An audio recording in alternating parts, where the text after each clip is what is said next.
the crazy part about it, the interesting part about it, so many different things played a part of me coming back to do music, man. But first of all, I like to, just to thank God, man. I know it sounds so cliche, but just to thank God for all that He's done for me. I ain't been on this camera in about a few years. You know what I mean?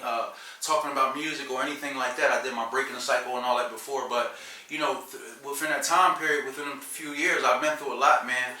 Ups, downs, ins and outs, man. So I've been in prisons, private jets, and all of it, man. But through all of it, God just, He kept me. God never left me. God, just promoted me to be here where I'm at today, man. So before I even answering that question, man, you got to give God his just dues, man. Jesus Christ, my Lord and Savior. I don't know if there's anybody out there going through a situation or whatever you might be going through, but just trust God. It's never too late for your dreams. I don't care what the situation may look like. You know what I mean? Faith and common sense are two different things. You know what I mean? Faith is believing in what you can't see physically with your eyes. Common sense is easy to see that you got problems or whatever thing. It don't take common sense to know that you got a problem. But it takes faith to know that regardless of what the situation may be, regardless of what your dream may be, regardless of what God told you, regardless of whatever situation you're going through, just know that, God is able, man. And I'm going to always put that out there first. Like I said, it might sound a little bit cliche, but it's real for my life, man. Now to answer the question, so many different things, like I said, led me to come back to music throughout the years. First of all, I like to say shout out to my supporters. You know what I mean? I don't like to use the word fans, man. I like to use the word supporters, man, because, CBL Nation, and that's what I call people that support me. They never let me quit.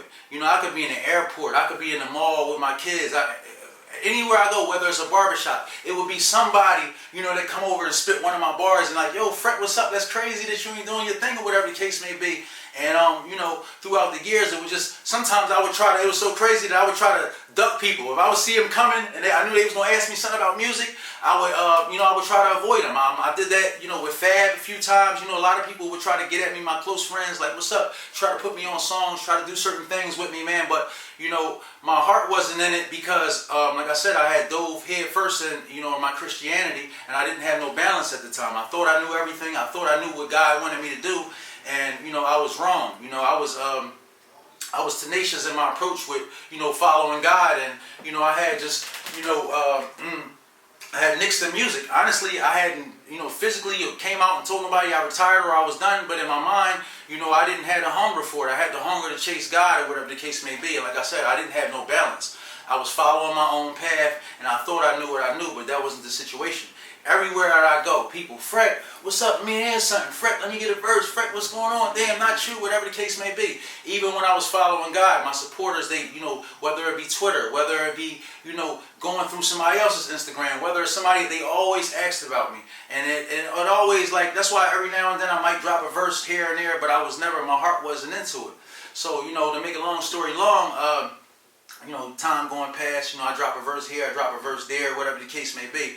Now, honestly, the determining factor was a few months back, Allen Iverson, he had an event here in the city in Philadelphia. I'm in Philadelphia right now. He had an event in Philadelphia, a celebrity all-star game. So he was coming to the city, whatever the case may be, and then they had another small event at the Mitchell & Ness store, the Mitchell & Ness flag store on 12th and Chestnut. Shout out to Mitchell & Ness.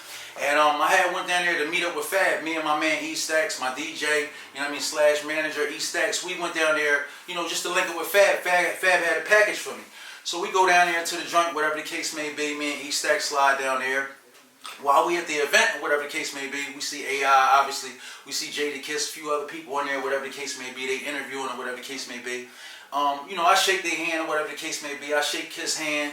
And, like that, the event was over. Fab had, even that day, Fab had played me a few cuts for his summertime shootouts mixtape, the second version. He was like, look, Fred, I might want to put you on a verse or whatever the case may be. And that again was blowing my mind, because at that point in time, like I said, I didn't have the hunger, and I didn't, not to say I didn't believe, but that wasn't my, it wasn't on my radar. It wasn't on my schedule to even, to jump back in the booth. But Fab was like, he played me some cuts, and then when he played me the music, I'm like, damn, like, at that point in time, I felt like I was about to do it. So, you know, like I said, I told him and Killer Cav, I'm like, yeah, you know, shout out to Killer Cav, shout out to the whole street fam, shout out to Brooklyn. I told Killer Cav, like, yeah, I'm back. You know, I was pretty much, I had one foot in. I was like speaking off impulse, but I pretty much, I'm like Fab still believing, like, let's do it, whatever the case may be. So, make a long story short, Fab went his way, I went my way. My man E-Stacks went his way. Later on that day, about 2 hours later, I get a text from my DJ E-Stacks. He sent me a text, and it was a screenshot of a picture I had took with Killer Cav, Fab homie Killer Cav, and Killer Cav posted the picture up of me and him at the Mitchell & Ness store.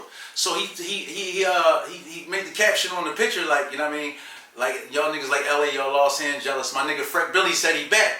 So under the screenshot that my DJ E-Stacks sent me, you know, he had showed me that the nigga, I wasn't on Instagram or none of that at the time, whatever the case may be, so he had to send me the picture. It had a comment under there from Jadakiss. I had just seen him at the store, but I spoke to him. He spoke, you know, we ain't had no conversations. We never really have a conversation. I might have met him a few times, crossed paths, but I don't know him. So he happened to, you know, like I said, Jadakiss left a comment on the picture with me and Killer Cav. The comment said, damn, Killer, like, you know, I ain't even know that was homie. He spoke to me. What happened to him? He used to have some fire.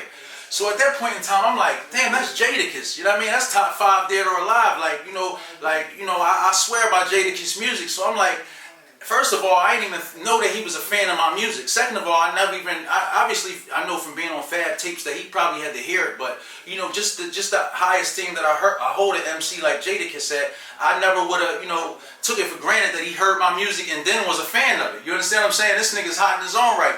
So when I'm looking at when I'm looking at the picture and look at the comments, you dig what I'm saying? I'm like, is this really his page or whatever the case may be? Because I ain't really know too much about the gram at the time, whatever the case may be. I hadn't been on in a few years, whatever the case may be. My DJ E-Stacks had just started the page up, whatever the case may be. He's no, shout out to him. He always, you know, believed, even when I was in prison, even when he had to come see me in prison, always talk about, you know, a brighter day, even when I couldn't see it, man.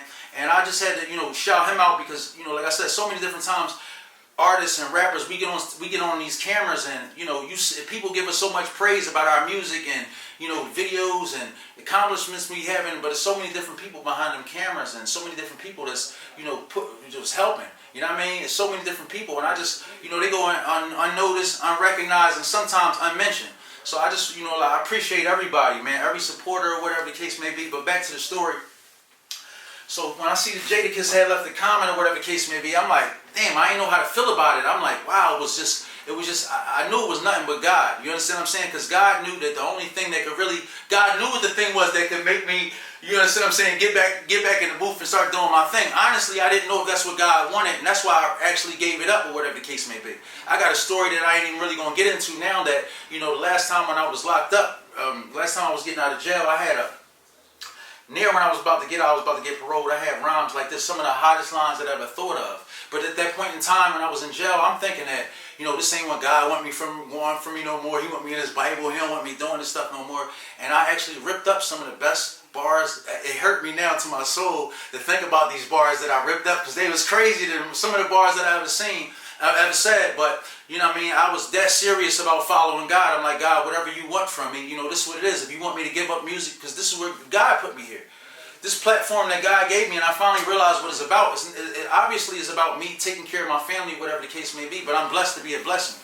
It's about me being an outlet, a conduit, a channel, a vessel for other people's, you know, salvation, favor, grace, and blessings. So whatever the case may be. So God knows each one of us individually. So God knew what it would take in order to spark that flame in me. So when I seen that from Jadakiss, I'm sitting there looking at it like, wow. I started showing a few people in my family. I kind of forwarded the screenshot out because I was looking at the same time. I was still looking for what's the word I'm looking for? I was still looking for, you know, people to say, yeah, that's it. I'm just looking because I was unsure at the time. Is this shit I be doing? I prayed to God about it, whatever the case may be. But that was about the 20th sign that I seen, and that was just like the exclamation point on a sentence. Like, I'm like, just Jadakiss, man. You know what I mean? So, you know, that really had me. That really got me in my duffel. Right at that point, you know, a few days later, I wrote the Spud McKenzie track. You know what I'm saying? I wrote the Spud McKenzie track. That's why I said on the last line, I said, I said I ain't been writing in a while. That's just real rap. But like a paralytic, I'm just trying to get the feel back. You understand what I'm saying? Because I hadn't been writing in a while. So that's what really got me back to doing my thing, man. And I just thank God for that, because like I said, God knows us all individually, and He'll customize your gift differently than He does mine. You understand what I'm saying? And I don't know who's out there, whether you be an MC, whether you selling hats, whether you selling t-shirts, whether you making videos, whether you working, whatever it is. If God put a dream in your heart, don't look for other people to co-sign it. You understand what I'm saying? God gave you the dream. He didn't give them the dream. So a lot of times a person can't believe because they can't believe for their own self. You understand what I'm saying? I've made that mistake so many different times. I have an idea and I might go tell a person like Fab or somebody that I believe that I want to agree with my idea, and I tell them the idea and I look in their face and they might not give me the reaction that I'm looking for, and I don't even follow through with my idea. You understand what I'm saying? Because somebody else didn't agree with it. And, I let some of my dreams die like that. And I just don't, like I said, I ain't on here trying to school nobody. But, any mistake that I made, I'm going to tell you, so you try to avoid it. If God put a dream in your heart, best believe God don't play with nobody like that. You understand what I'm saying? It's able to come true. If you trust God, you try to live as righteous as you can, you keep believing and you working hard, then, anything is possible, man. But, like I said, to finish up the question, that's pretty much it, man. Like I said, I had people everywhere that I go throughout years, through everywhere I'm at. Like I said, airports, when I'm in the hood, on the block, whatever the case may be, whether it's family members, damn, billionaire, when you gonna get back to do your thing? You know what I mean? We want you out here. We need them bars back. You know what I mean? But I'm like, if that's not what God wants from me, then I'm cool. You understand what I'm saying? Once I felt like in my heart that I had the green light from God, then I was full speed ahead, regardless of who didn't think that I was doing the right thing. I'm sitting here promoting God and rapping at the same time. At one point in time, I thought you couldn't do both. I thought you had to do one or the other, because I'm looking at old time religion. I'm like, you can't do both. You understand what I'm saying? But I found out that God is, was more concerned about my characteristics, not my personality, man. So, that's the reason why I jumped back in the booth. That's one of the most, think about it, that's one of the most asked questions that I get. Like, I once said that bar before. They said, how you get to work with Los? I said, because every bar I spit is sicker than tuberculosis. But, that's one of the, like I said, I don't mean to be redundant, but, that's what I do. But that's one of the most asked questions I get. Like, how you get so cool with Fab? You know what I mean? From the MySpace days or whatever the case may be, to him mentioning my song, not just doing songs with him, but, people can sense there was a brotherhood there, man. Fab, shout out to Fab, man. One of the most genuine human beings outside of just even being an artist, man. Like, this guy has helped me above and beyond, more than what I would have did for my own, more than that I have did for my own self. But to answer the question, I actually met Fab. The first time I met Fab, I was in Brooklyn. It was on Atlantic Avenue.